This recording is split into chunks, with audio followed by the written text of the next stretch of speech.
पिछली क्लास में हमने पढ़ा था संज्ञा और संज्ञा टॉपिक के अंतर्गत हमने पुल्लिंग लिंग और कारक को देख लिया। आज की क्लास में हम पढ़ेंगे वचन। वचन जैसा कि सबको पता है कि वचन दो होते हैं, एक वचन और बहुवचन। लेकिन इनके बनाने के नियम क्या होते हैं, हम कैसे बनाएंगे एक वचन से बहुवचन, तो आज की क्लास में हम इन सभी नियमों के बारे में जानेंगे। तो चलिए शुरू करते हैं आज की क्लास वचन। तो सबसे पहले हम इनकी परिभाषा देख लेते हैं कि वचन किसे कहते हैं। तो संज्ञा के जिस रूप से उसके एक या अधिक यानी कि एक या एक से अधिक होने का बोध हो तो उसे हम कहते हैं वचन। संज्ञा के जिस रूप से एक या उसके अधिक होने का बोध हो तो उसे हम कहते हैं वचन। या तो एक हो या फिर एक से अधिक हो, तो जिससे संख्या का बोध हो तो उसे ही हम कहेंगे वचन। लड़का लड़के, पुस्तक पुस्तकें, तितली तितलियाँ। तो इस तरह से जो एक होते हैं उनके हम बहुवचन कैसे बनाएंगे, उनके क्या नियम होते हैं, वचन कितने प्रकार के होते हैं, तो चलिए देखते हैं वचन के भेद। तो हिंदी भाषा में वचन को दो भागों में बांटा गया है। हिंदी भाषा में वचन के दो भेद होते हैं। हम बार बार ये क्यों कह रहे हैं कि हिंदी भाषा में, क्योंकि संस्कृत में तीन वचन होते हैं, एक वचन, द्विवचन और बहुवचन। लेकिन हिंदी भाषा में वचन के दो ही प्रकार होते हैं, एक वचन और बहुवचन। एक वचन यानी जिससे किसी एक संख्या का बोध हो तो उसे हम कहेंगे एक वचन, और बहुवचन हम किसे कहेंगे जिससे एक या एक से अधिक संख्याओं का जब बोध होता है तो वहाँ पे होते हैं बहुवचन। जैसे देखिए यहाँ पे एक फूल है तो यह है एक वचन, और यहाँ पर एक से ज़्यादा है, दो है, तीन हो, चार हो, पाँच हो, तो यहाँ पे तीन फूल है तो ये क्या है, बहुवचन। तो इसे हम कहेंगे फूल और इसे कहेंगे फूलों। लेकिन समस्या ये होती है कि फूल का बहुवचन क्या होगा। तो हमने पढ़ा है कि फूल का बहुवचन तो होता है फूलों। फूल का बहुवचन होता है फूलों। लेकिन कभी कभी फूल का बहुवचन फूल भी होता है। कहीं पर हम फूल का बहुवचन फूल होगा और कहीं पे होगा फूलों। तो हमें इसी को जानना है।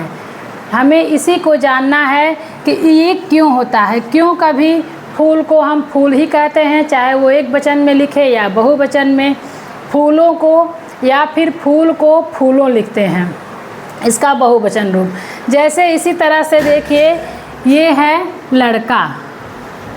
लड़का, तो लड़का का बहुवचन रूप होता है लड़के, और कहीं कहीं लड़कों भी होता है। कहीं कहीं क्या होता है, तो लड़कों भी होता है।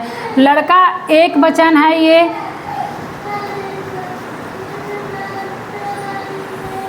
और जब हम इसका बहुवचन बनाते हैं तो लड़के भी होता है और लड़कों भी होता है। तो कहाँ हम लड़का का लड़के करेंगे और कहाँ लड़कों करेंगे। तो हमारे सामने ये समस्या होती है कि ऐसा कौन सा नियम है कि कहीं पे लड़का का प्रयोग हम लड़के के रूप में करते हैं जब उसका बहुवचन बनाते हैं, और कहीं पर लड़का का बहुवचन बनाने के लिए हम लड़कों का प्रयोग करते हैं। तो कहाँ पे लड़के होगा और कहाँ पे लड़कों होगा, यही हमें जानना है। तो इसके नियम को हमें जानना है। जब तक हम इसके नियम को नहीं जानेंगे हमें समझ में नहीं आएगा और हमसे बार बार ये गलतियाँ होती रहेंगी। तो चलिए देखते हैं एक वचन से बहुवचन बनाने के नियम। वचन से बहुवचन बनाने के नियम। तो इसको हमने क्या किया, पहले हमने इसको दो भागों में बांट दिया, निर्विभक्ति और सविभक्ति। पहला है निर्विभक्ति शब्द। निर्विभक्ति शब्द यानी जिसमें विभक्ति नहीं है, उसे हम कहेंगे निर्विभक्ति शब्द। सविभक्ति शब्द किसे कहेंगे? जो कि विभक्ति के साथ है, यानी जिसमें विभक्ति जुड़ा हुआ है, तो उस शब्द को हम कहेंगे सविभक्ति शब्द। तो पहले हम देखेंगे निर्विभक्ति शब्द को बहुवचन बनाने के लिए कौन सा नियम लगाना होता है। ठीक है, तो देखिए निर्विभक्ति शब्द का ये पहला नियम है। पहला नियम क्या कहता है कि आकारांत पुल्लिंग संज्ञाओं में आ के स्थान पर ए लगाकर बहुवचन बनाते हैं।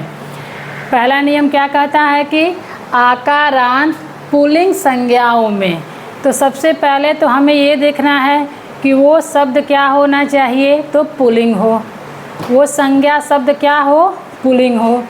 और उसके बाद यदि वो आकारांत है तो उसमें आ के स्थान पर एक लगाकर बहुवचन बनाते हैं। अब आप पूछेंगे कि आकारांत किसे कहते हैं, तो हम आपको बता दें कि ये जो कारांत है, आकारांत, इकारांत, उकारांत, ये क्या होता है। तो जैसे देखिए ये जो शब्द है घोड़ा, घोड़ा शब्द है, इसमें आ की मात्रा लगी हुई है ये, तो ये हो जाएगा आकारांत। अगर मैं यहाँ पे लिख दूँ कमल, ये कमल है, तो इसके अंतिम अक्षर में जो स्वर हो वही कारांत होता है। जैसे ल का अगर हम विभाजन करें तो यहाँ पे निकल के आएगा ल व्यंजन, और इसमें अ स्वर, इसमें अ जुड़ा है तब जा कर के ये ल बना है। तो ये क्या है, अकारांत। अकारांत, ये अकारांत है। और अगर मैं कहूँ रमा, तो इसमें क्या है, तो इसमें है म व्यंजन और आ, तो इसमें आ स्वर लगा है, तो इसे हम क्या कहेंगे, आकारांत। ठीक है, इसी तरह से नदी है, तो नदी में क्या है, दी, तो जो द है, जैसे देखिए यहाँ पे नदी, तो नदी ये लिखा है ना, तो नदी का अगर हम अंतिम अक्षर का विच्छेद करेंगे तो द और ई, तो ये हो जाता है इकारांत। ठीक है, तो इस तरह से होते हैं अकारांत, आकारांत, इकारांत, उकारांत, तो इसे ही हम कहते हैं कारांत। ठीक है, ये समझ में आ गया। चलिए हम फिर से देखते हैं नियम। आकारांत पुल्लिंग संज्ञाओं में आ के स्थान पर ए लगाकर बहुवचन बनाते हैं। तो सबसे पहले तो हमें ये देखना है कि ये शब्द जो है ये पुल्लिंग होना चाहिए, पुल्लिंग संज्ञा होनी चाहिए, और ये आकारांत हो, यानी इसमें आ की मात्रा लगी है, तो ये है आकारांत। तो इसका बहुवचन हम कैसे बनाते हैं, आ के स्थान पर क्या लगा देते हैं, ए लगाएंगे। तो जैसे एग्जाम्पल्स में देखिए लिखा है घोड़ा, तो इसका बहुवचन क्या हो जाएगा, घोड़े। आ की मात्रा हमने हटा दी और ए की मात्रा लगा दी। लड़का का बहुवचन होगा लड़के। पहिया का बहुवचन क्या होगा, पहिए। देखिए आ की मात्रा हटा करके और हम क्या लगा देते हैं, ए की मात्रा। कपड़े। छाता तो छाते। ठीक है, तो इस तरह से हमारा पहला नियम है कि आकारांत पुल्लिंग संज्ञाओं में आ के स्थान पर ए लगाकर बहुवचन बनाते हैं। अब हम नेक्स्ट नियम देखेंगे। आकारांत पुल्लिंग संबंधवाचक संज्ञा सदैव एक वचन में होता है। अभी हमने क्या पढ़ा था कि अकारांत पुल्लिंग, अकारांत संज्ञा शब्द जो कि पुल्लिंग हो उसको बहुवचन बनाते समय उसका आ को हटा करके ए लगा देते हैं। जैसे लड़का का लड़के, ठीक है, घोड़ा का घोड़े। लेकिन यहाँ पर देखिए ये भी अकारांत पुल्लिंग संज्ञा शब्द है, लेकिन इसको बहुवचन बनाते समय इसमें कोई परिवर्तन नहीं होगा। क्यों नहीं होगा? क्योंकि ये संबंध बता रहे हैं, ये संबंधवाचक संज्ञा है। तो जो जितने भी संबंधवाचक संज्ञा पुल्लिंग शब्द होंगे, आकारांत वाले होंगे, तो उनका बहुवचन बनाते समय उनमें कोई परिवर्तन नहीं होगा। वो सदैव एक वचन में ही रहेंगे, चाहे वो एक वचन में प्रयोग किए जाएं या फिर बहुवचन में। जैसे पापा, मामा, दादा, चाचा, काका, नाना। अगर कोई संबंध आकारांत के अलावा इकारांत है, उकारांत है, तो उसमें परिवर्तन होगा। केवल और केवल आकारांत वाले संबंधवाचक शब्द हैं जो कि पुल्लिंग शब्द हैं, तो इनका बहुवचन बनाते समय कोई परिवर्तन नहीं होगा। ये सदैव एक वचन में ही प्रयोग किए जाएंगे। ठीक है, समझ में आ गया? अकारांत पुल्लिंग संबंधवाचक संज्ञा शब्द सदैव एक वचन में प्रयोग होते हैं। जैसे पापा, मामा, दादा, चाचा, काका, नाना। इनका बहुवचन बनाते समय इनको हम पापे नहीं लिख सकते, ये गलत है।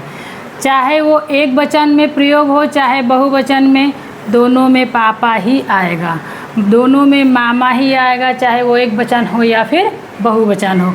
तो इन बातों का ध्यान रखिएगा। जहाँ संबंध की बात हो रही होगी और आकारांत शब्द हो, आकारांत शब्द हो और संबंध की बात हो रही हो, तो उसका प्रयोग सदैव एक वचन में ही होता है, उसका प्रयोग बहुवचन में नहीं होता।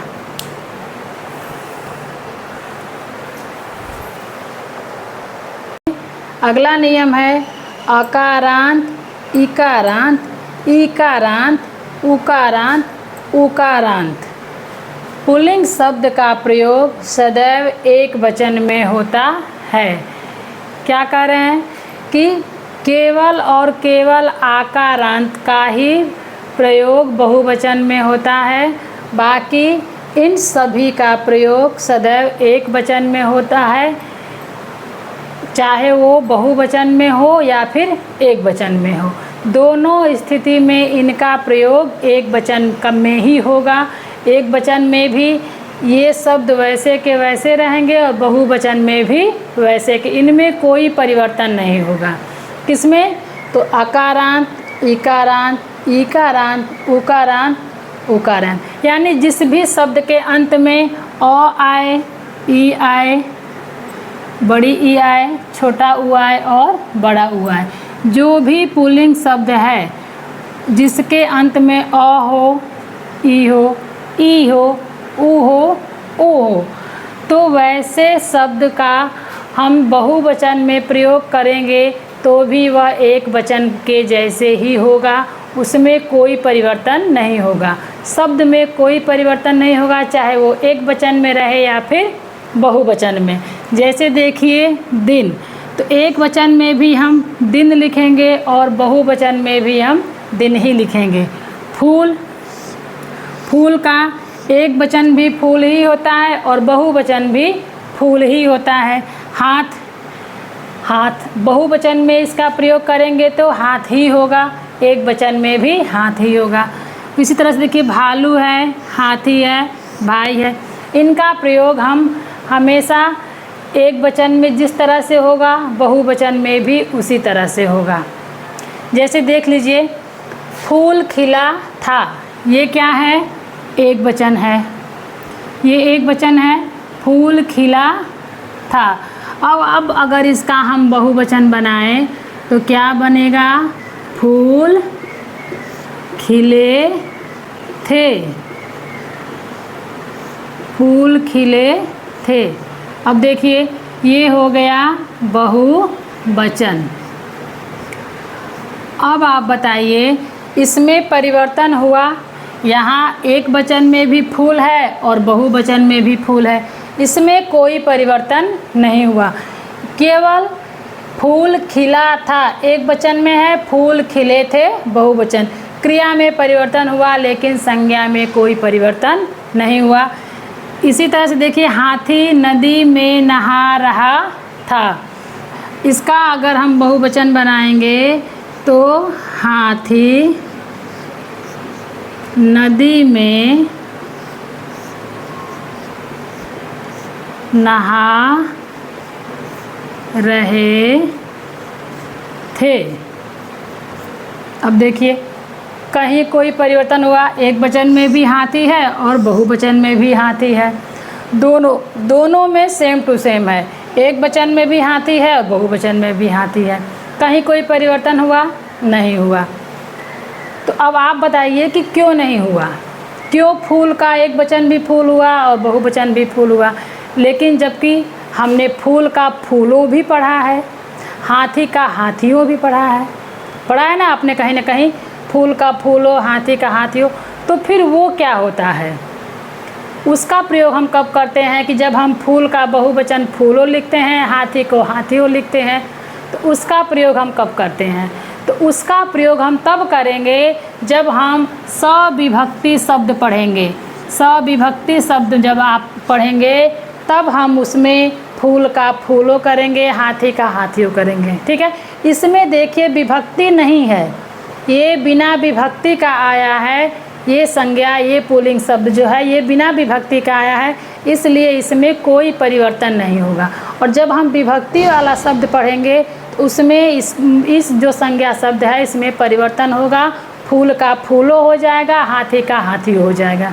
समझ में आया? देखिए, अकारांत यानी अ, ई, उ, ये जो पुल्लिंग शब्द हैं इनका प्रयोग करते समय एक वचन और बहुवचन दोनों एक जैसा ही होता है। केवल और केवल किस में परिवर्तन होता है? तो आकारांत जो पुल्लिंग शब्द होता है उसमें परिवर्तन होता है बहुवचन बनाते समय। बस आप ये याद रखिए कि आकारांत पुल्लिंग शब्द जो होता है उसमें एक वचन से बहुवचन बनाते समय परिवर्तन होता है, बाकी किसी में भी परिवर्तन नहीं होता है। किसमें? निर्विभक्ति शब्द में, जो बिना विभक्ति के आया है। अकारांत पुल्लिंग संज्ञा शब्द जो बिना विभक्ति के हो, जिस वाक्य में वो बिना विभक्ति के आया है, तो उस शब्द को, उस संज्ञा शब्द का बहुवचन बनाते समय हम केवल आकारांत पुल्लिंग संज्ञा शब्द का बहुवचन बनाएंगे, तब इसमें परिवर्तन होगा, बाकी किसी में कोई परिवर्तन नहीं होगा, जो जैसे है वैसे ही रहेगा। ठीक है। हाँ, आकारांत पुल्लिंग शब्द में कब परिवर्तन नहीं होगा?